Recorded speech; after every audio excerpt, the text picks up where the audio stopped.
Alhamdulillah wassalatu wassalamu ala Rasulillah Sayyidina Muhammadin ibni Abdillah wa ala alihi wa ashabihi wa man wala wa la hawla wa la quwwata illa billah.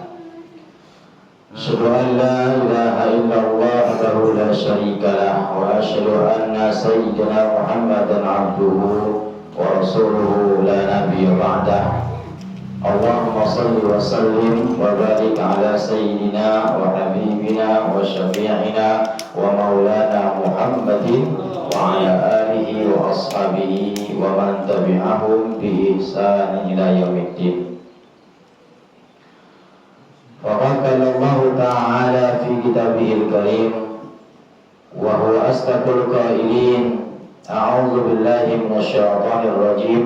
Bismillahirrahmanirrahim. Yarfa'illahu alladhina amanu minkum walladhina utul ilma darajat.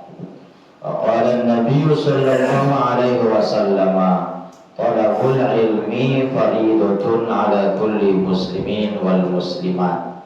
Sadaqallahul azim wa sadaqa rasuluhun nabiyul habibul karim wa nahnu ala dzalika minasy-syahidin wasyakirin. Walhamdulillahi rabbil alamin. Hadratul mukarramun, para ustadz, sekarang alhamdulillah di syariah lebih banyak ustadz. Artinya Pak Eko berhasil mencetak para ustadz minimal jadi imam, itu minimal.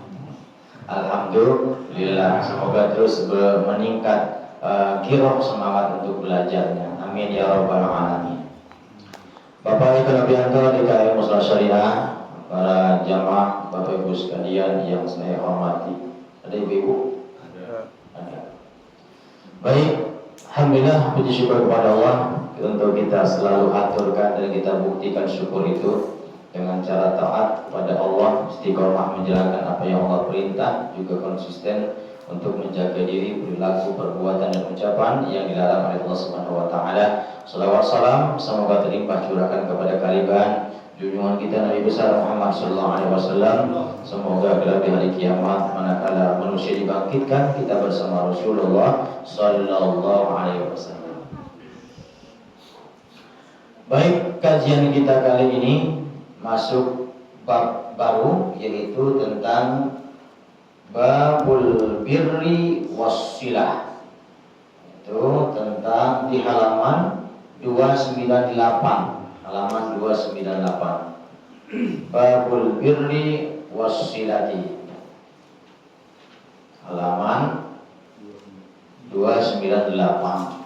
Bab baru. Tema baru. Sudah ketemu?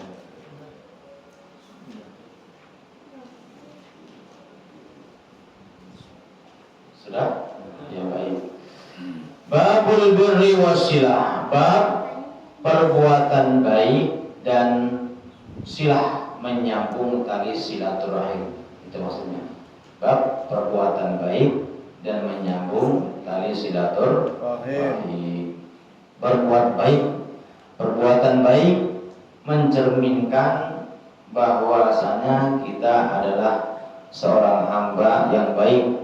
Jadi orang baik pasti perbuatannya baik, mencerminkan kepribadian seseorang. Perbuatan jahat, maksiat, pertanda yang melakukan adalah bukan orang baik atau ahli maksiat. Wasilah artinya menyambung tali kekeluargaan, menyambung tali kasih sayang, menyambung tali kebersamaan, baik dalam keluarga atau lingkungan. Babul birri wassilah, bab tentang perbuatan baik dan tali silaturahim, menjaga tali silaturahim. Mau dibaca apa bosan? Ikut baca? Gak usah ya, banyak kasihan kayak tersiksa juga baca. Kelamaan, katanya waktunya habis itu baca. Ya kita lihat aja, silakan disimak. Ya simak saja. Kalau baca satu-satu kayaknya kasihan juga. Ya, kecuali kalau Quran yang subuh ya bagus karena itu Quran. Ini dicerna saja biar waktunya tidak habis untuk membaca. Bismillahirrahmanirrahim. An Abi Hurairah radhiyallahu anhu, dari sahabat Abu Hurairah, sahabat yang sangat banyak meriwayatkan hadis.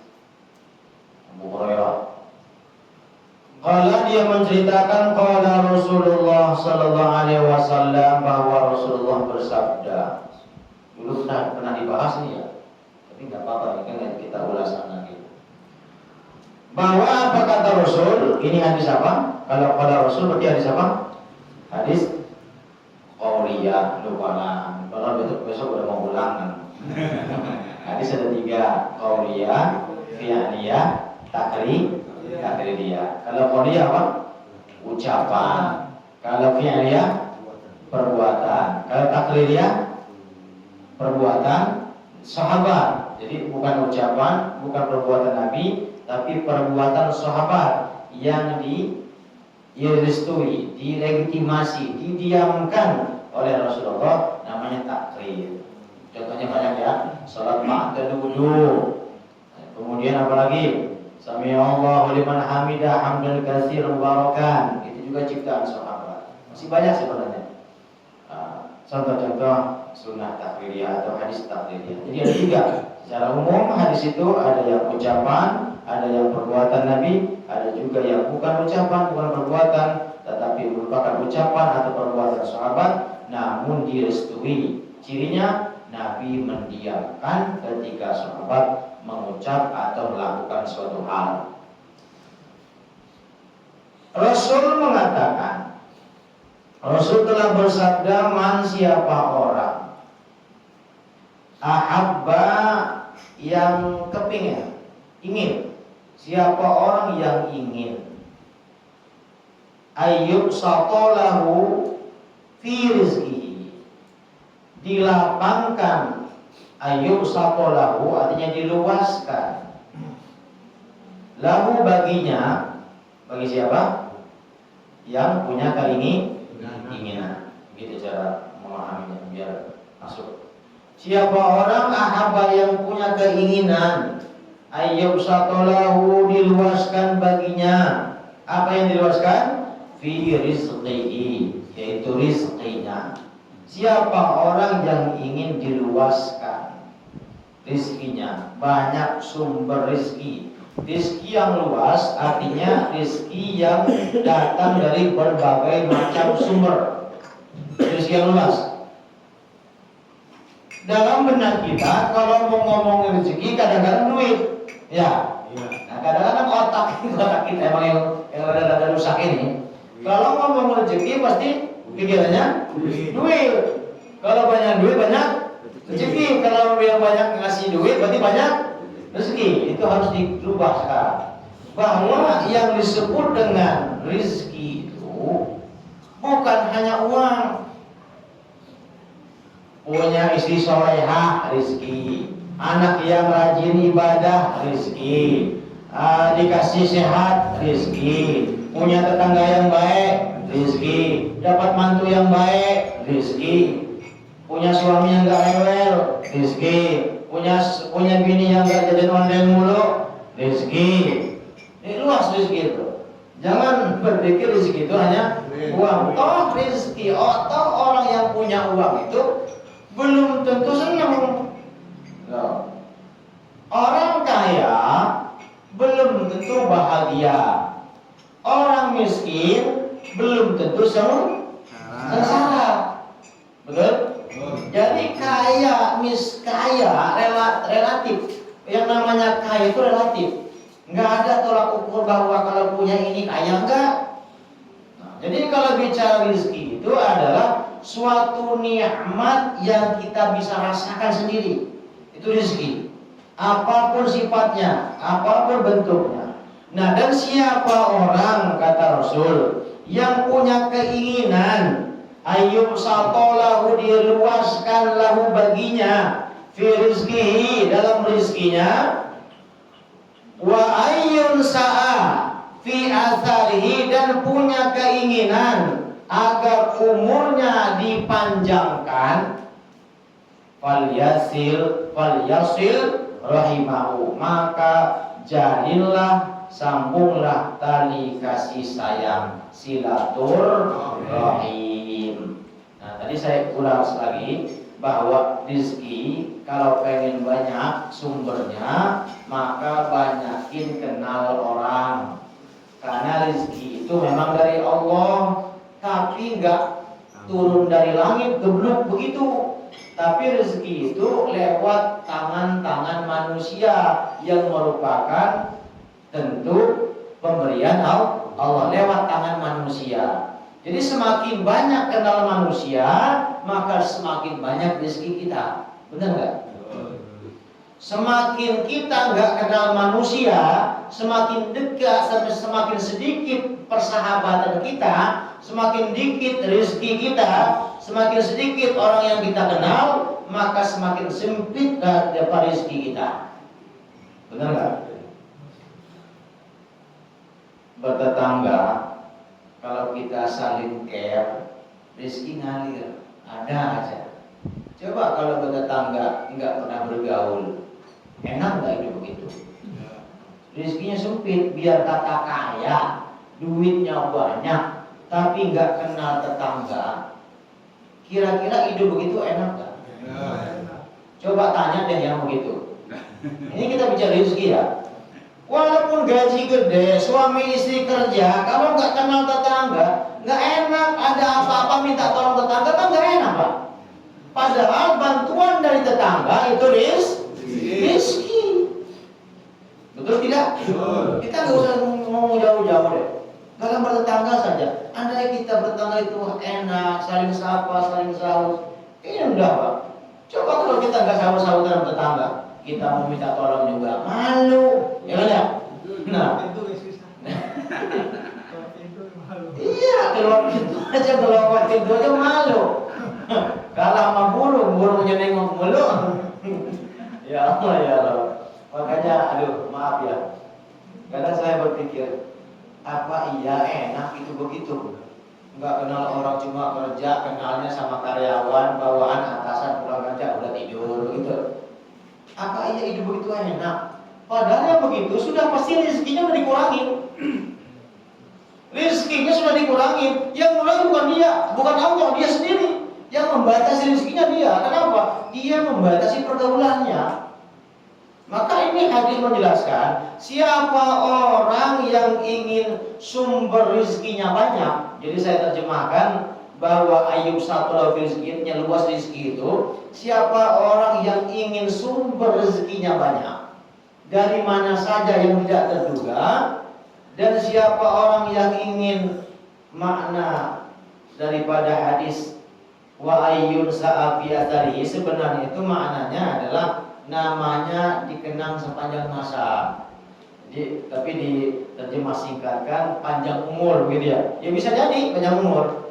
Tetapi makna sebenarnya adalah sekalipun dia wafat, orang baik, orang yang banyak teman, orang yang care dengan siapapun, namanya akan selalu dikenang. Betul tidak? Betul. Itu maksudnya. Nah, kalau pengen dua hal itu, kata Rasul, ingin rezekinya banyak, rezekinya luas, sumber rezekinya dari manapun, segala penjuru. Ingin juga namanya dikenang kebaikannya, seperti Wali Songo, ya kan? Orang sudah meninggal ratusan tahun, tapi bisa menghidupi orang yang masih hidup. Betul? Betul. Orang sudah wafat ratusan tahun, tapi bisa ngasih makan yang hidup. Orang mati bisa ngasih makan kepada yang hidup. Itu para wali. Berapa ribu orang yang dagang, betul? Berapa ribu orang yang bekerja. Tapi kalau yang bukan wali mah jangan ngomongin ya, kita mau wali dah. Ya kan? Kenapa kebaikannya, jasanya akan dikenang sepanjang masa, akan kebaikannya. Nah, maksudnya kalau pengen dua hal ini, maka caranya adalah falyasil rahimahu, sambunglah tali silaturahim, tali kasih sayang. Ibu-ibu ada pengajian, datang ibu pengajian istiqomah silaturahim ya.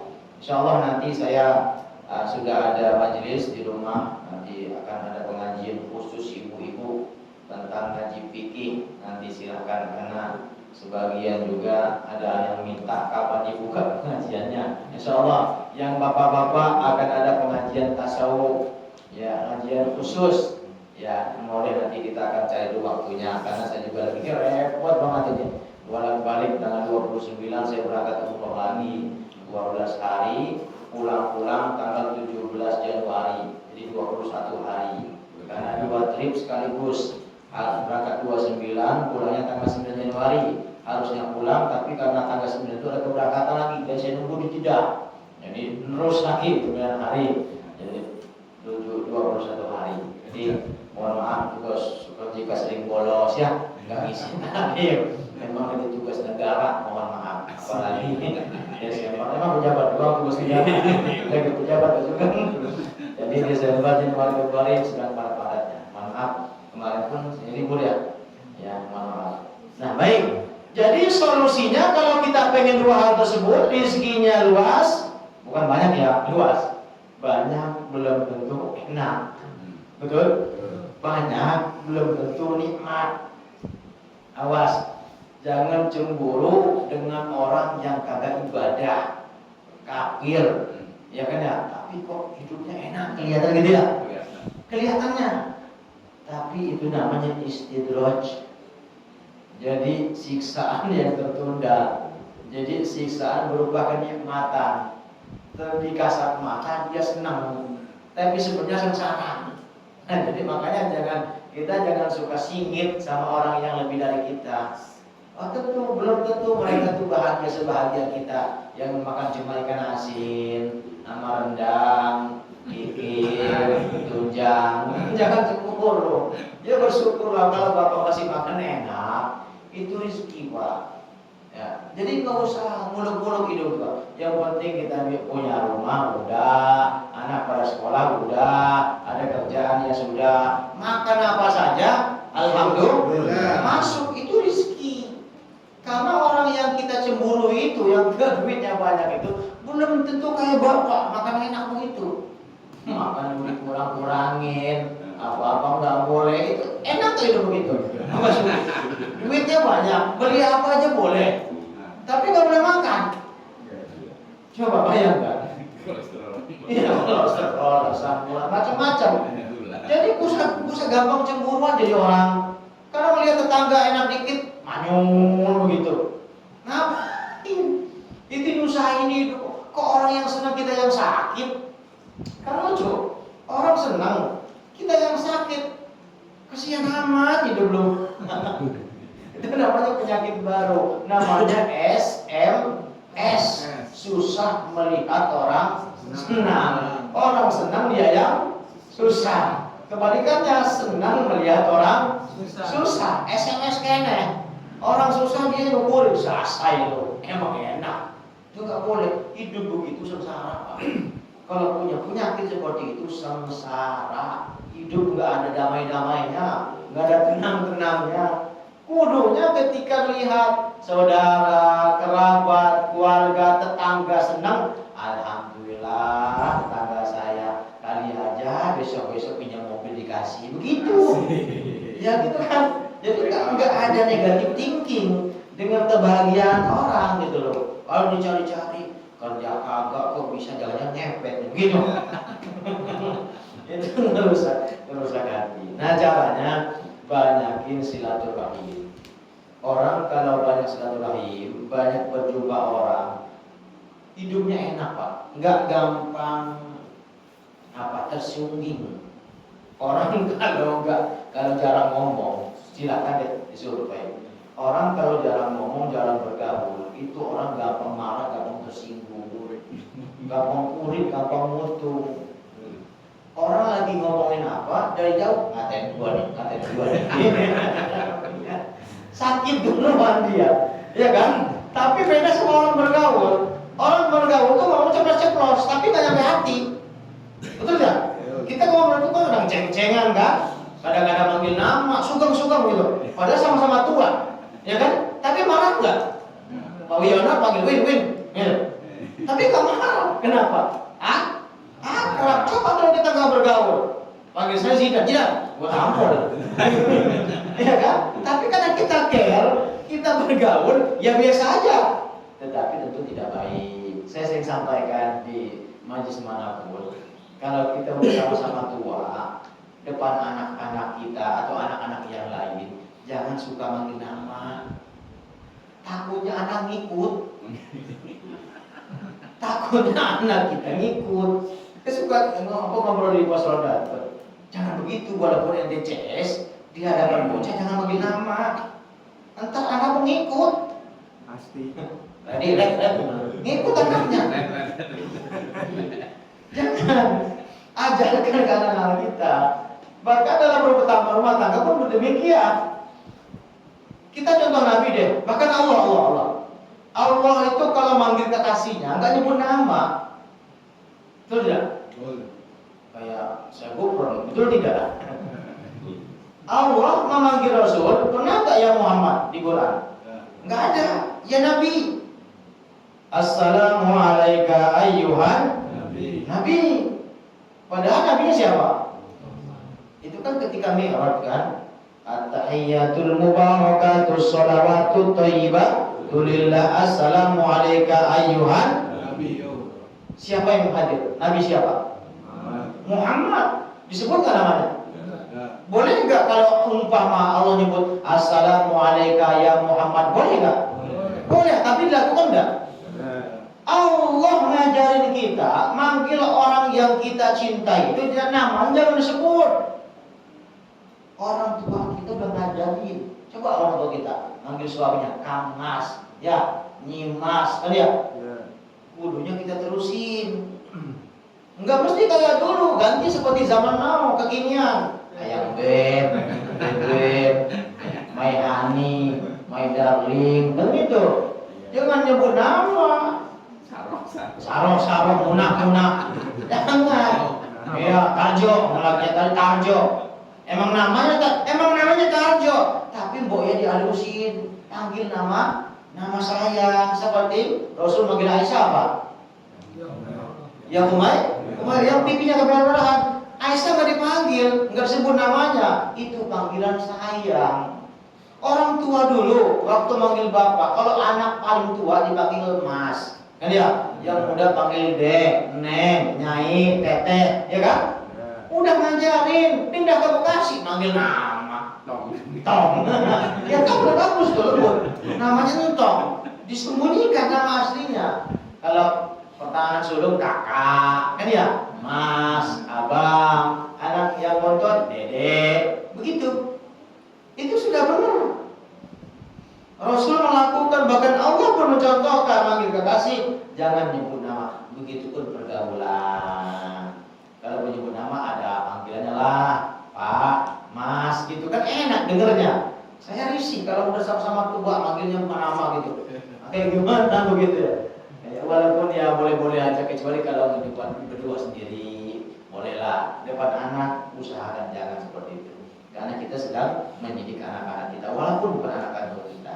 Nah, jadi hadis ini menjelaskan kalau kita ingin rezekinya dilapangkan, diluaskan, kemudian nama kita dikenal kebaikannya, sambunglah tali silaturahim. Wa an Jubair ibni Mut'am atau ini ibni Mut'im radhiyallahu anhu qala Rasulullah sallallahu alaihi wasallam la yadkhulul jannata qati'un, yani qati'a rahimin. La yadkhulul jannata, tidak akan masuk surga. Siapa? Qati'un, orang yang memutuskan, yakni qati'a rahimin, memutuskan tali silaturahim.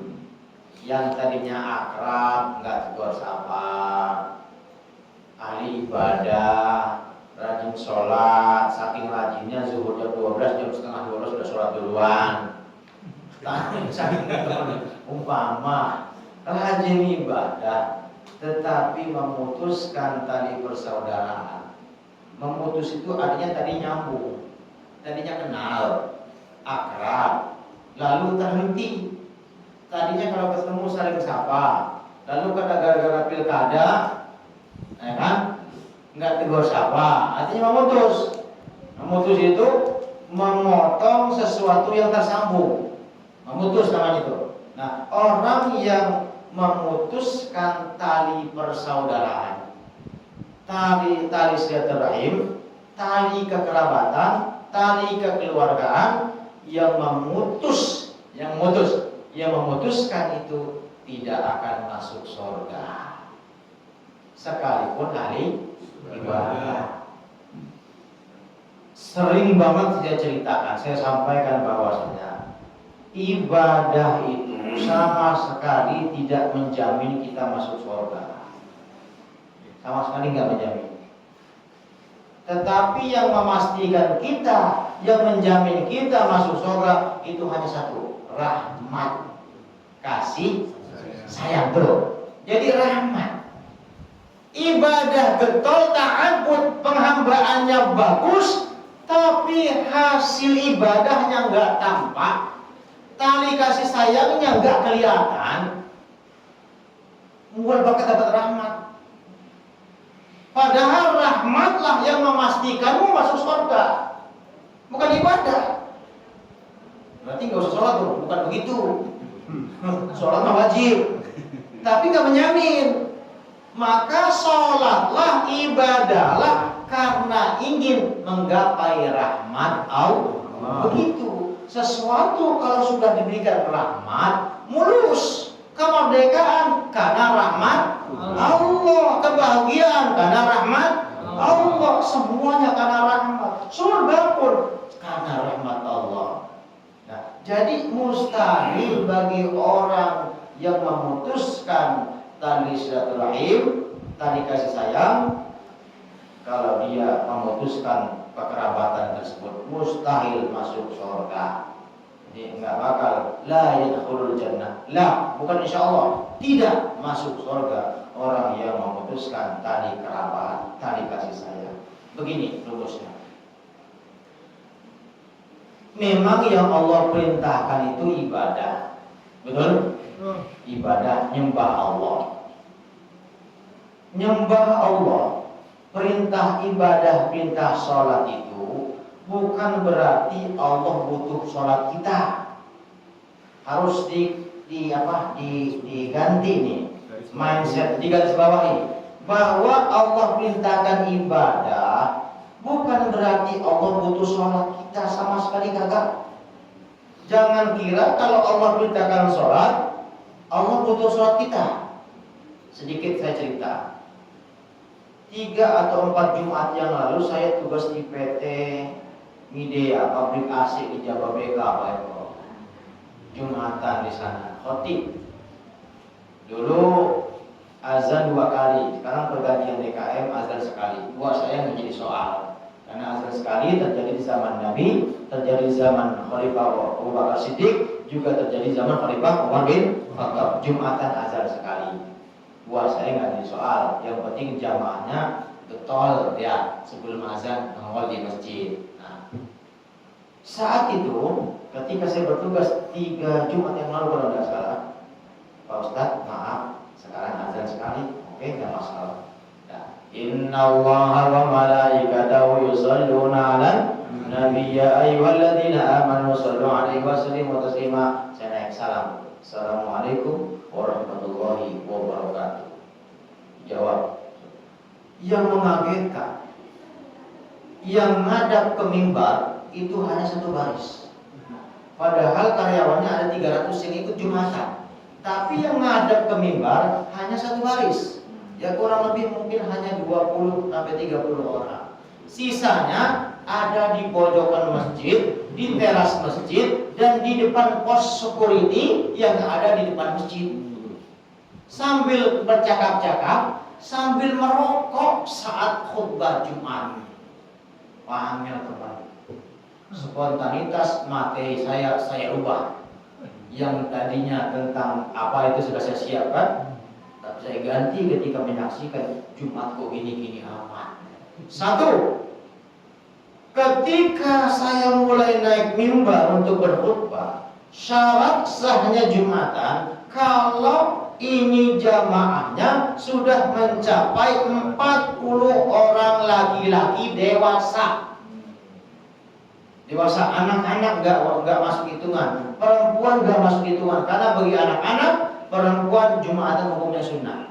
Al-Jum'atu haqqul wajibun ala kulli muslimin fi jama'atin. Sholat Jumat itu hak yang wajib bagi setiap muslim dalam berjamaah, illa kecuali arba'ah, 4 yang tidak wajib Jumatan. Yang pertama abdul mamluk, hamba sahaya atau budak. Yang kedua imro'atun, perempuan. Yang ketiga sobiun, anak-anak. Yang keempat adalah maridun, orang sakit. 4 ini, bahkan di hadis lain ada 5. Yang kelima musafirun, orang yang sedang dalam perjalanan, enggak wajib. Nah, ketika saya naik mimbar, waduh, orangnya baru 25,5, belum 40 acan yang ada di luar sisanya. Menyaksikan keadaan umat jamaah yang begitu merendahkan sholat. Kok bisa-bisanya ngomongin apa gitu, sedang Jumat berlangsung, khutbah berlangsung, sambil merokok lagi. Masya Allah, tak tegur langsung. Allah perintahkan kita ibadah, bukan Allah butuh sholatmu. Jangan kau kira kau yang berprinsip bahwa yang penting Jumatan itu memasukkan kau di surga. Demi Allah tidak. Bahkan Allah laknat jika ibadah dipermainkan. Bukannya ibadah nolong kita, tapi justru kita akan bilang fawailul lil musholin, cilaka bagi orang yang sholat. Termasuk orang cilaka bagi orang yang merendahkan sholat. Memang berat mendengarkan khutbah yang hanya 10 menit. Itu berat bagi orang yang mindsetnya sebatas menggugurkan kewajiban. Sholat yang 5 menit itu berat banget bagi orang yang punya prinsip bahwa ibadah itu kewajiban. Benar gak? Berat Pak, 5 menit ibadah itu beratnya minta ampun. Coba bandingkan dengan mancing. Wah, bisa nggak mancing 5 menit? Oh ya, bisa nggak? 5 menit? Emosi. Apa-apa mancing 5 menit? Paling sebentar seharian tuh mancing, kan? Kuat nggak? Duduknya nggak berubah, kesemutannya nggak dirasain, saking khusyuknya, betul? Saking menikmati mancing. Tarikannya, wah Allah, sayang kuat tuh Pak. Sebelum subuh berangkat ke Muara Gembong, pulang-pulang tengah malam besoknya, kuat. 5 menit ibadah angel teman. Kenapa? Karena ketika dia mancing dijadikan sebagai kebutuhan, kepuasan, betul? Tetapi ketika dia ibadah dianggap sebagai kewajiban. Sama saya bilang saat khutbah itu, Anda bekerja 8 jam berdiri seperti Pak Hidir, kuat? Ya kan, istirahat 15 menit setengah 10, ya Pak dia? 5 menit? Nggak angel. Kemudian istirahat 45 menit zuhur, iya. Dini lagi sampai sore, sampai jam 4, jam 5, lembur, malah senang dikasih lembur. Padahal ngeluh, capek, betis kaku, udah kayak talas Bogor katanya. Tapi nggak kapok, malah kalau nggak dikasih lembur marah sama atasannya. Ya kan ya? Saking begitu menikmati, nggak kerasa kerja 12 jam, Pak. Betul? Sabtu Minggu kudunya ngasok, lembur. Malah cengengesan, senang lembur. Ya kan? Berangkat kerja ke Jakarta, 2 jam berangkat, 2 jam pulang macetnya kan? Berangkat kehujanan, pulang kebanjiran. Tapi besok berhenti kerja enggak? Kapok enggak? Ngasong enggak? Berangkat lagi. Kenapa? Menikmati pekerjaan. Pekerjaan dianggap sebagai kebutuhan, sehingga dia mudah menikmati sekalipun enggak ada waktu untuk keluarganya. Ya kan ya? Bahkan umurnya banyak di pabrik daripada di rumah. Iya. Yang enak nggak ekor atau pengangguran. Belum nyampe. Ya baik, yang kita pikirkan adalah, oh iya ya, sampean itu menikmati pekerjaanmu sehingga kau khusyuk, diomelin, gak marah. Tapi ketika saya singgung Jumatan, mukanya merah mukanya, khotibku galak amat. Ya kan, maki atasan pasrah aja, kayak orang bego gitu kan ya, pasrah aja begitu. Tapi ketika ditegur, panas, marah merah kupingnya. Kenapa? Karena Anda menganggap pekerjaan sebagai kebutuhan, sementara ibadah Jumatan walaupun 10 menit, tapi mindset Anda menganggap ini sebatas menggugurkan kewajiban. Inilah keculasan manusia. Ketidakadilan kita kepada diri sendiri itu memperlakukan dunia sebagai kebutuhan, tapi menganggap akhirat sebatas kewajiban. Sekarang berubah mindset bahwa ibadah itu bukan untuk Allah, ibadah buat kita. Seperti Rasul, ibadah begitulah, udah pasti surga, tapi ibadahnya nggak ada lawan. Kenapa? Beliau butuh tentang sholat, bukan lagi sebatas kewajiban. Kembali ke hadis bahwasanya tidak akan masuk surga bagi orang yang memutuskan tali silaturahim. Masih ada jam berapa bisa Pak? Panjang lah. Misalnya lama ya. Iya, panjang misalnya. Berikutnya tentang bab berbuat baik dan tali silaturahim. Menyambung tali kasih sayang. Wa 'anil Mughirah ibni Syu'bah radhiyallahu anhu anna Rasulullah sallallahu alaihi wasallam qala. Dari sahabat Mughirah, ini bukan wadon ya, laki. Sahabat Mughirah itu laki-laki. Bin Syu'bah beliau meriwayatkan bahwa Rasul mengatakan Inna Allah sesungguhnya Allah harrama telah mengharamkan alaikum bagi kalian. Apa yang diharamkan? Yang pertama, uquqal ummahati, doraka sama ibu. Allah mengharamkan kepada kita, kepada kalian, kata Rasul, pertama, durhaka kepada ummahat, ibu. Aduh, saya kalau ngomongin ibu belum masuk mana. Karena seorang ibu itu sudah mengorbankan 5 macam air di mana manusia kata bakal bisa membayarnya. Udah pernah ya? Jalannya. Masih ingat gak 5 macam air? Air pengorbanan seorang ibu untuk anak seperti kita. Belum pernah? Ibu-ibu juga merupakan seorang ibu. Ibu-ibu juga seorang anak dari ibunya. Betul? Jadi semua kita anak semua ada. Allah haramkan durhaka kepada seorang ibu, kepada ibu kita. Kenapa? Ibu kita sudah mengorbankan 5 macam air untuk anaknya, dan demi Allah kita sebagai anak tidak akan pernah mampu membayar berapa harga air yang dikorbankan oleh ibu kita. Pertama, air ketuban. Air ketuban, ada yang jual nggak? Ada yang jual ketuban? Siapa yang ngasih? Lewat siapa? Ibu kita. Air ketuban itu sebagai pelindung si janin, cabang bayi, sebagai nutrisi makanan kita saat kita di rahim ibu kita. Ketika air ketuban melindungi kita, mungkin kita belum sadar saat itu. Kalau nggak ada ketuban, kita nggak ada, Pak. Betul? Karena itulah yang melindungi kita. Walaupun ada beberapa kejadian ada bayi itu di luar ketuban katanya, tapi ya bayi tabung. Iya. Nah kita bicara secara umum ya. Air ketuban itu, subhanallah. Kalau nggak ada itu kita makan apa? Kita berlindung di mana? Ketuban seorang anak tidak akan mampu berapa membayar harga ketuban kepada sang ibu. Itu dikorbankan oleh ibu kita cuma-cuma. Ibu nggak pernah minta bayar.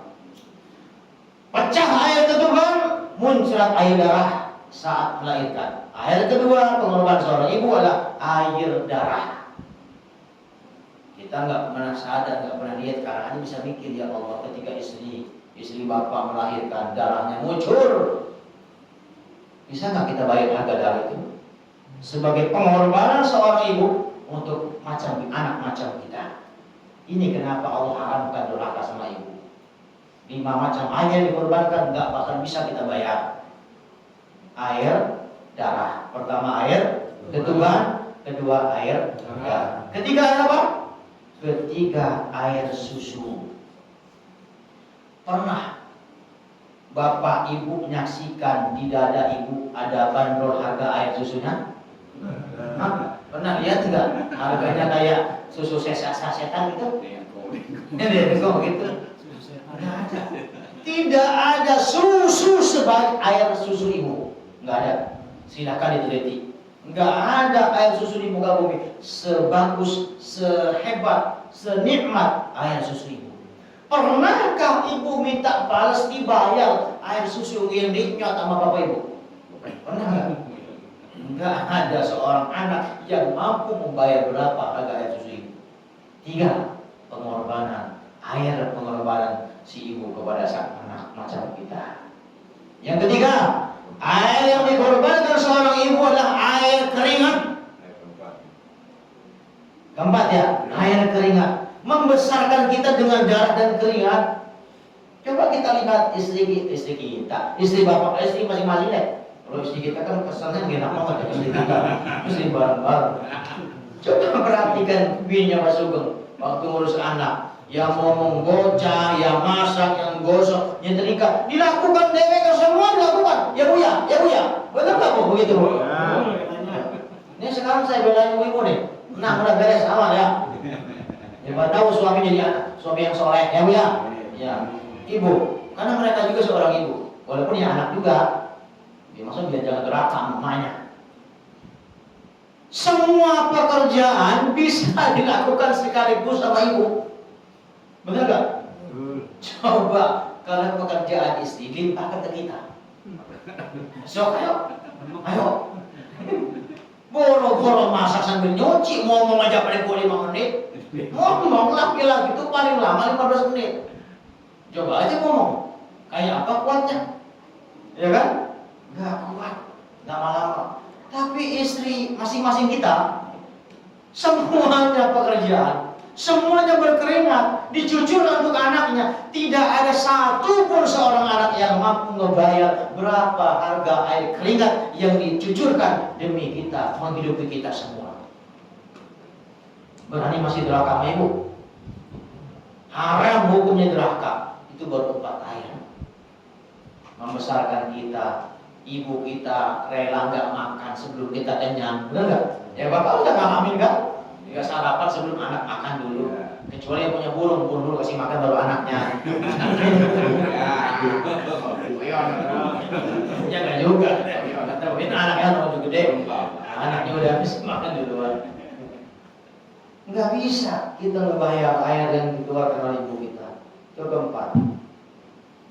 Yang kelima, air pengorbanan sang ibu kepada anak adalah air mata. Betul? Mungkin kita nggak pernah menyaksikan, nggak pernah melihat air mata ibu jatuh di sajadahnya. Enggak ya? Kita nggak banyak, karena kita masih bayi. Tapi tahu tidak? Kalau saya pernah mergoki, saya seorang ibu itu minta dalam tahajudnya dalam sholat Qiyamul Lail, ya Rob, nggak apa-apa saya hidup miskin, nggak apa-apa saya belangsak, apa adanya yang penting anakku senang, ya Rob berikan kebahagiaan kepada anak-anakku. Jatuh air mata ibu mengiringi kesuksesan seorang anak. Tidak ada kesuksesan seorang anak tanpa air mata seorang ibu. Maka nggak pantas kita durhaka sama ibu. Udah tua, gak ingat kapan air mata itu jatuh. Makanya kalau ingin bahagia hidup, bahagiakan orang tua. Pak Eko tuh bahagia karena dia membahagiakan ibunya, orang tua. Coba lihat, ada nggak orang bahagia sementara durhaka sama ibu? Ada nggak? Tidak ada keluarga yang sakinah, mawaddah, warahmah kalau dia tidak memperlakukan orang tuanya dengan baik. Maka sering saya ceramah dalam Walimatul Urus, kalau kau ingin bahagia adik, ingin senang hidupmu, senangkan keduanya. Bahagiakan keduanya, maka Allah akan bahagiakan hidupmu. Tapi kalaupun kau ingin bahagia, tapi keduanya terlantar, jangan harap hidupmu akan bahagia. Itu kunci kesuksesan seorang anak. Bahagiakan keduanya, maka Allah akan bahagiakan kita semua. Inilah alasan kenapa Allah mengharamkan durhaka kepada ibu. Nah, satu. Yang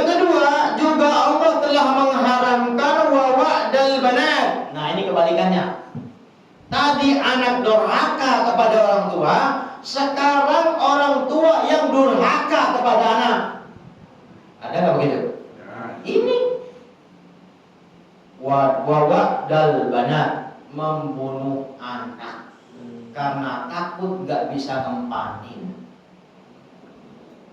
Ada di TV banyak. Malu karena punya anak di luar nikah dibunuh, padahal anaknya nggak salah, malah nambah dosa. Udah dosa zina, dosa ngebunuh anak, haram hukumnya. Jika engkau bunuh anakmu karena takut dia hidup bersamamu, takut dia ngendon bersamamu, takut dia minta makan kepadamu, sehingga kau bunuh, itu hukumnya haram, kata Rasulullah. Jadi dosa besar yang kedua yang diharamkan adalah membunuh anak perempuan ya. Kan dulu kan ada sejarahnya, kalau anak perempuan itu kan aib zaman jahiliyah. Ya kalau punya anak laki-laki sebagai kehormatan, tapi kalau anak wadon dibunuh. Jadi haram hukumnya membunuh anak perempuan karena takut dia ngendon hidup bersamamu. Walaupun sebenarnya kadang-kadang budaya kita ini aneh, budaya suka nyelisihin syariat. Contoh, harusnya yang ngurusin orang tua itu bukan anak wadon. Harusnya yang ngurus orang tua itu anak laki-laki pertama, yang paling tanggung jawab. Atau anak laki-laki secara umum, bukan anak perempuan. Sementara ada satu suku, ada satu budaya yang ngurusin anak orang tua itu anak wadon, bontot lagi. Kenapa anak laki-laki dapat jatah warisan lebih banyak daripada anak perempuan? Karena anak laki-laki itu tanggung jawab menafkahi kedua orang tuanya. Sementara anak perempuan yang paling utama ada suaminya. Maka saya katakan kadang budaya kita nyeleneh. Kok malah anak wadon yang ngurusin orang tua? Anak lakinya malah merantau, kemana tahu. Tapi ketika orang tuanya meninggal, anak laki datang minta warisan paling banyak. Betul nggak begitu? Ini salah kepret, salah kaprah. Islam itu adil. Kenapa anak lanang banyak warisannya lebih banyak daripada anak wadon? Karena tanggung jawabnya ngurusin orang tua. Bukan adik perempuanmu yang ngurusin orang tua, kita yang laki-laki. Maka pantas kalau laki-laki lebih banyak warisannya, dapat jatah warisannya daripada anak perempuan. Ini banyak banget kejadian seperti itu. Adik perempuan yang bodoh ngurusin orang tuanya, tapi pas orang tuanya mati, gua paling getol sama warisan. Gua kan anak laki, PA lu. Anak laki-laki. Jadi seakan-akan Islam itu culas begitu. Enggak, Islam sudah adil. Agama kita sudah benar. Tapi kadang penganutnya yang gak waras. Kenapa? Tentu karena ilmu pengetahuan yang gak nyampe. Andai saja mereka tahu, maka kitalah yang laki-laki yang bertanggung jawab ngurusin kedua orang tua. Jangan diserahkan kepada adik perempuan atau keluarga perempuan. Yang ketiga, Allah juga mengharamkan wa man'al wahati, yaitu menolak orang yang meminta-minta. Nah ini pengemis, mengharamkan menolak pengemis. Memang dilema. Pengemis di zaman Nabi itu sangat berbeda dengan pengemis zaman now. Kalau zaman Nabi itu ngemis itu emang susah beneran. Pekerjaan emang nggak ada.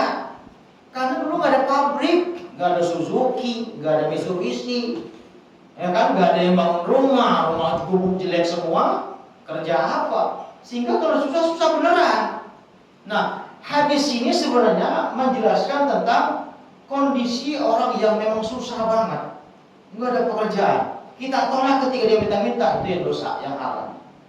Masalahnya sekarang itu mengemis dijadikan sebagai pekerjaan. Itu yang repot. Emang pemalas, nggak mau kerja, Padahal kuliah kuli bangunan, kuli pasar, kuli panggul, bisa perempuan bisa nyuci. Tapi sekarang ngemis jadi pekerjaan. Setiap Jumat berjejer depan masjid, ya kan? Pengen dikasihani. Itu juga haram. Menolak orang minta-minta itu haram. Kalau yang minta itu betul-betul orang yang dhaif, orang yang lemah, bukan sebagai tameng. Tetapi menjadikan mengemis sebagai pekerjaan itu juga haram hukumnya. Jadi dua hal yang berbeda. Nah, boleh kita menyortir siapa yang harusnya kita bantu, siapa yang harusnya yang nggak perlu kita bantu. Karena kadang yang ngemis rumahnya jauh lebih bagus daripada yang dipinta. Ya kan? Ya, tapi Ustaz, kita ketika dipinta kasih nggak peduli, ya bagus-bagus saja. Kalau kita husnuzon ke siapapun yang minta-minta, mau benar-benar susah, pura-pura susah, itu urusan dia, silakan, tetap pahalanya tercatat. Tapi satu hal, kalau kita memberikan edukasi, pelajaran kepada orang yang nipu, yang pura-pura seperti itu juga bagus. Saya pernah melakukan. Orang yang saya anggap ini sebenarnya bohong, aku dari yayasan sini, yayasan situ kan, semua masjid ini. Ketika saya ngobrol, kasih makan, kasih minum, saya tanya, tolong jawab dengan jujur, kata saya, Anda betul tidak dari yayasan ini? Ya, kasih makan, kasih enak dulu, kita ngopi. Ya, karena saya ingin menyadarkan dia. Akhirnya dia jujur, saya kasih Anda uang karena Anda minta. Ya, kasih makan karena Anda merasa lapar, tapi tolong jawab, ini pekerjaan atau memang untuk yayasan? Jujur, ini pura-pura. Jadi ngakunya dari Sukabumi gitu kan, dari mana-mana, nyata itu hoax. Nah, kata saya, tahu tidak, saya sih dapat pahala, saya kasih, atau saya nggak mau tahu Anda bohong atau tidak. Tapi tahu tidak, jika Anda selalu dalam kepura-puraan seperti ini, Anda sudah capek jauh-jauh Sukabumi, sampai ke Bekasi, Anda bilang bahwa orang Sukabumi itu pelit-pelit. Karena saya juga, kenapa kok minta sama aja? Orang Sukabumi pelit-pelit Pak. Nah, nambah dosa, fitnah. Masa ngebangun masjid Sukabumi minta di Bekasi? Kan begitu, gak logis. Nyatakan, saya bilang haram. Kalau Anda menjadikan pekerjaan seperti ini sebagai pekerjaan, itu haram hukum. Sama dengan mencuri, sama dengan merampas dan merampok. Mendingan merampok sekalian, kata saya. Oh begitu Pak Ustaz. Nah iya, sekarang saya kasih ongkos. Ya kalau bisa hentikan, cari kerjaan yang halal. Ya nggak tahu sekarang benar tobat apa kagak, urusan dia. Tapi kita sudah memberitahukan. Jadi kita husnuzon, ya monggo. Kalau kita ingin tegur, itu tanggung jawab kita. Kalau kita ada kecurigaan, tanya langsung. Anda mengemis karena memang melarat atau karena pura-pura karena ingin dijadikan dua kerjaan. Nah berikutnya, suatu hal yang diharamkan yang nomor berapa? 1, 2, 3. Nomor 4. Wa kariha lakum qila wa qala. Dan Allah juga tidak menyukaimu jika kamu menyampaikan qila wa qala, menyampaikan kabar burung, berita yang belum benar, berita hoax disebarluaskan, itu pun haram hukumnya. Nah sekarang yang paling banyak dosa zaman dulu mah mulut, suka menyantaikan sesuatu yang belum benar, ya kan ya? Belum fakta. Tapi sekarang mulutnya nggak ngomong, tapi jarinya ngetik sesuatu yang belum pasti kebenarannya. Maka dosa jari banyak banget Pak. Ya belum pasti sebar luas, fitnah sebar luas. Satu fitnah, satu ghibah yang kita ketik lalu di-share ke medsos, kalau ada 1000 share, berarti dosa kita menanggung dosa 1000 orang yang ikut nge-share kesalahan yang kita share. Itu namanya dosa jariah. Ada amal jariah, ada dosa jariah. Karena mengalir kan, kita sudah tobat, ya Allah ampuni hamba, karena sudah ngetik hoax, nyebar berita bohong. Tapi kan yang nge-share terus-terusan Pak, ya kan? Dia share lagi grup, dia share lagi. tetap dosa kita. Maka ngeri banget Pak menyampaikan berita hoax, berita burung, kabar yang belum benar itu dosanya ngeri banget.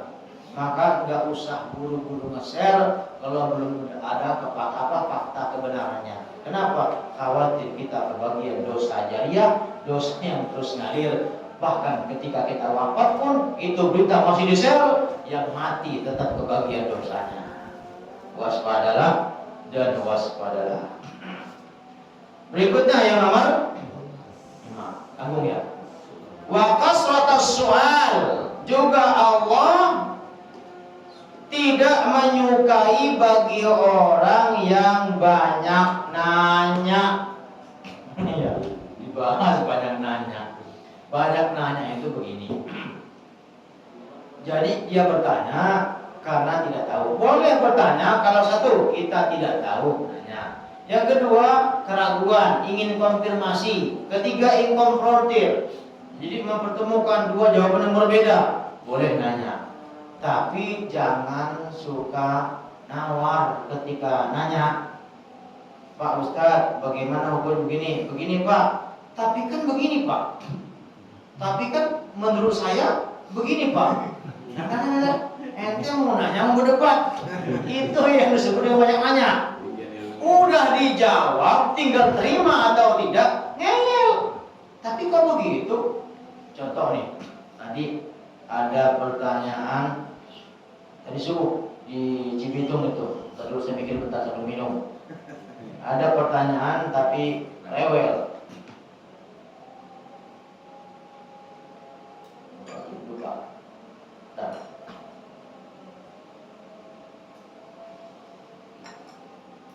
Oh ya, Pak Ustaz, kan dijelaskan sama saya bahwa ketika kita sholat ingin meludah, ya kan? Belum pernah saya bahas ya tentang babul hasu al khusyu'i fi sholat, bab anjuran agar khusyuk dalam sholat.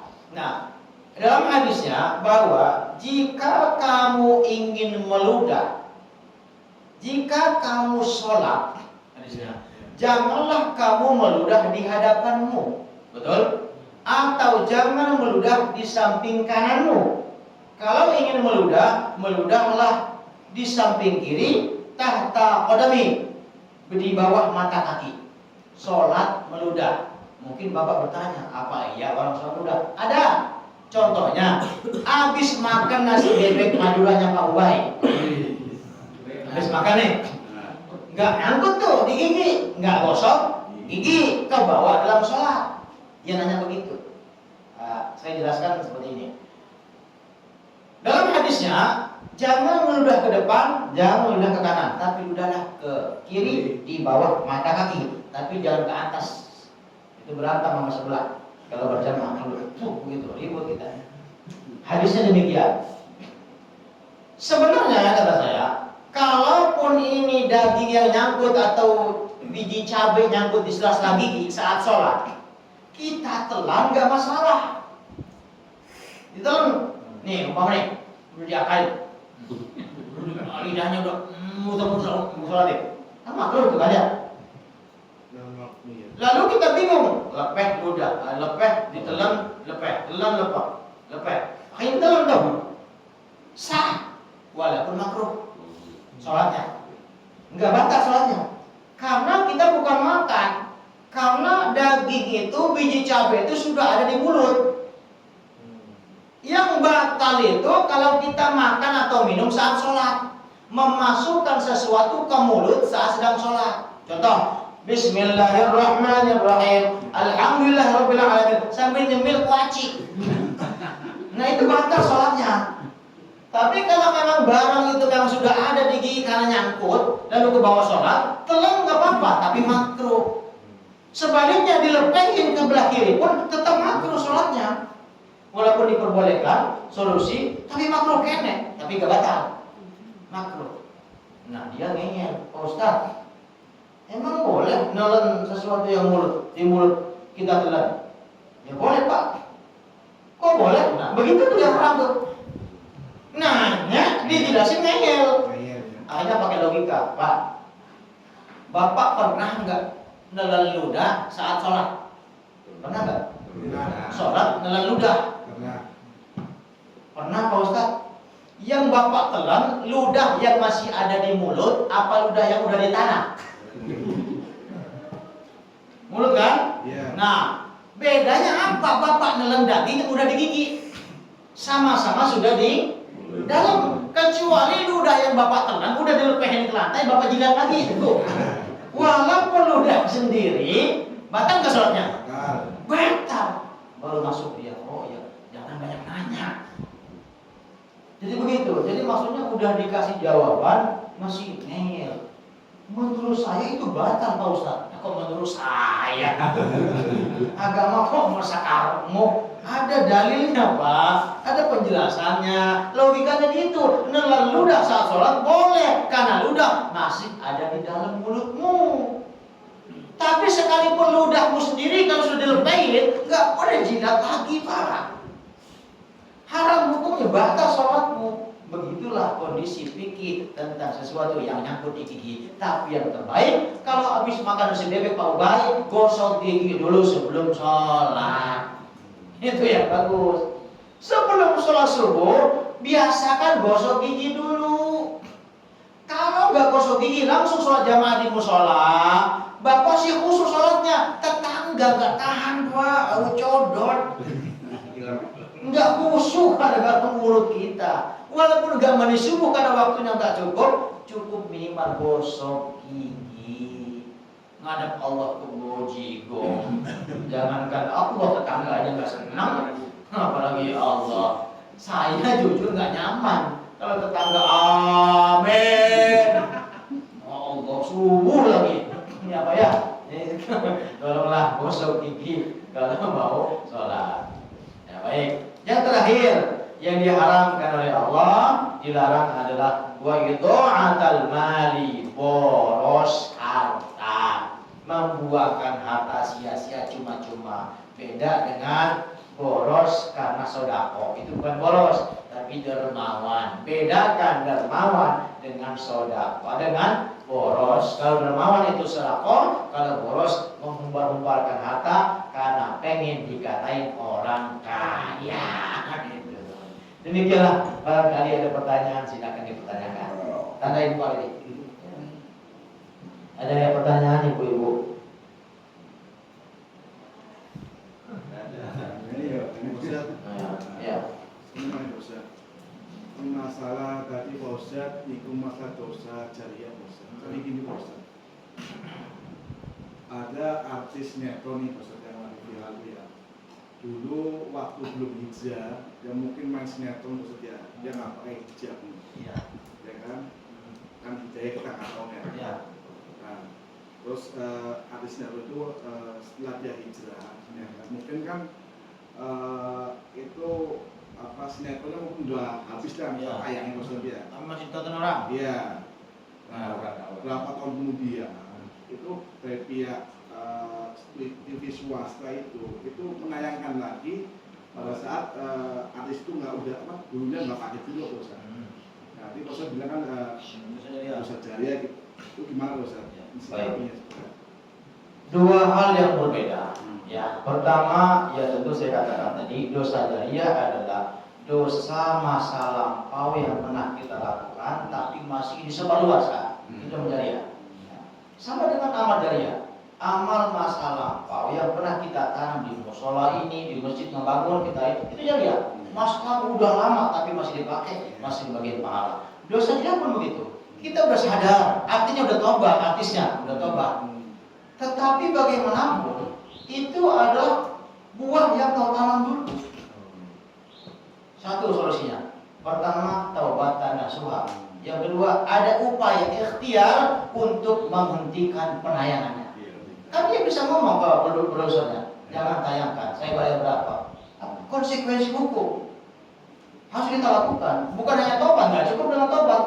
Kenapa itu sudah tersebarluaskan? Jadi harus ada ikhtiar upaya menghentikan penyiarannya. Nah, kalau sudah upaya masih tersebar juga, ya Allah tahu niat kita. Ada ikhtiar upaya agar itu tidak disiarkan lagi, ternyata masih disiarkan. Allah tentu melihat tentang kesungguhan kita dalam bertaubat. Gitu, Pak. Niatnya sudah ada, upaya pun ada, gitu. Enggak hanya niat saja. Sama dengan haji umroh. Iya. Niat ada, ikhtiar ada. Niat doang enggak nabung, nyampe enggak di haram. Terus nabung tapi enggak niat, nyampe enggak? Juga enggak. Harus ada niat dan ikhtiar, gitu ya, untuk menghapuskan dosa tersebut. Cukup? Enggak, kata. Ketika sholat berjamaah Pak ya, seandainya kita makmum tapi imamnya tidak memenuhi syarat dalam rukuk ataupun sujud itu kan ada 7 anggota yang harus dipenuhi. Ya. Itu kalau salah satunya tidak terpenuhi gimana? Ya. Pokoknya salah satu tadinya enggak apa gitulah. Ya. Bukan. Ya, pernah saya sampaikan memang imam itu enggak ngasal-ngasal. Bukan hanya di bacaan, di gerakan, di rukunya pun harus tepat. Maka saya bawelkan di teman-teman yang bisa imam, jangan berhenti belajar walaupun udah biasa imam. Bisa jadi ilmu kita ini belum mumpuni, tapi karena paksa aja jadi imam, ada gitu. Tapi nggak salah, silakan, tapi sambil belajar. Kita salah dalam ibadah, tapi masih mau ngaji, itu masih mending, masih diampuni. Yang repot itu jadi imam betul, ngaji kagak. Itu bahaya sekali. Tetap apa yang kita lakukan? Tegur imamnya. Ada kesalahan seperti ini. Umpama kakinya nggak nempel, hidungnya nggak nempel, lainnya nggak nempel. Tegur. Digerakkan kah? Di rukun kaulikah, rukun fi'likah kekurangan? Apalagi itu rukun. Tegur, jangan diamkan. Kalau kita diamkan, kita dosa. Banyak cara negurnya. Setelah sholat Pak, tahu saya kata Ustaz Jidan kan 7 tulang yang nempel, 1 tulang dahi, kemudian kedua tulang hidung, udah nempel pas sujud tuh bu sujud 7 tulang yang nempel, hitungin 1 dahi, peci awas hati-hati, peci jangan separuh dahi, jangan separuh gini, kalau sholat diangkat, nah harus di ujung, pastikan dahi nempel, jangan kepotong dengan peci, nah kalau ini kepotong pasif. Sujudnya bukan nggak sah, tapi ya nggak afdol. Ada yang mengatakan tidak sah, saklek. Karena tulang yang 7 itu nggak nempel. Jadi yang aman peci saat sholat diangkat seperti itu. Nah, jadi ini pipinya, dahinya kena saat sujud. Kedua, hidung nempel. Nempel. Jadi dahi dan hidung sama-sama nempel di tempat sujud. Kemudian 2, 3, 4 nih. Telapak tangan dan kiri jangan digenggam tapi luruskan menghadap kiblat ujung-ujung jari tangan saat sujud. Laki-laki dibuka di samping telinga saat sujud, dihamparkan. Perempuan dirapatin bu, makanya perempuan ngaji khusus nih. Perempuan rapat, nih ini rapat nih, ya dirapatkan. Itu nopang sesuatu yang gelayutan, ya. Jangan dibuka, kalau itu laki-laki, tapi dirapatkan. Karena biasanya perempuan tuh kalau sholat nggak pakai dalaman. Kalau nggak ditopang seperti itu, ya lanang-lanang, gitu ya. Itu mah bukan dijorok, ini pikir. Gitu. Nah seperti itu. Kemudian 1, 2, 3, 4, 5, 6 dengkul. 5, 6 hitung 2. 5, 6 dengkul kudu neplok ke tanah. Yang terakhir ujung-ujung jari kaki ditekuk ngadep kiblat. 7 tulang ini yang kudu nempel saat kita sholat. Ibu-ibu penasaran yang mana ya? Ya ntar ngaji pikir bu. Ya ngaji jangan ceramah-ceramah doang gak nyambung. Ngaji kalau ceramah doang bosen. Ya kan? Lama-lama habis pengajiannya. Kenapa? Nggak ada pikirnya. Padahal yang dibutuhkan adalah ibu bagaimana istinja, bagaimana wudhu, bagaimana mandi junub, bagaimana sholat. Itu namanya ngaji. Jangan ceramah terus. Cukup di mushola itu banyak ceramah udah. Isra Mi'raj, ceramah. Maulid Nabi, Surah Quran, Kultum Ramadan, ceramah semua. Pengajian rutin jangan ceramah, ngaji.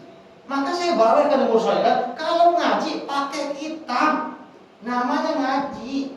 Gurunya bisa ditanya, namanya ngaji. Jangan cuma itu mah ceramah tausiah mah gampang, siapa bisa ngomong. Ada ustadz yang pintar ngomong viral, menafsirkan Quran sakar gede Sidratul Muntaha diartikan apa gitu, ngaco. Ngomongnya pinter, tapi ternyata nggak paham agama. Nah, maksud saya kalau kajian sifatnya rutin harus ada nasnya, ada kitab yang dijabarkan. Itu namanya pengajian. Ya saya sebut itu tadi, imam kudu ngaji begitu. Ngaji bagaimana syarat saya jadi imam, kriteria jadi imam, bagaimana seyogyanya jadi imam, bagaimana bijaknya jadi imam, bagaimana cara baca imam. Itu kita dapat di pengajian, bukan di ceramah. Nggak bakal nemu kita ilmu di ceramah singkat, apalagi kultum yang hanya 7 menit.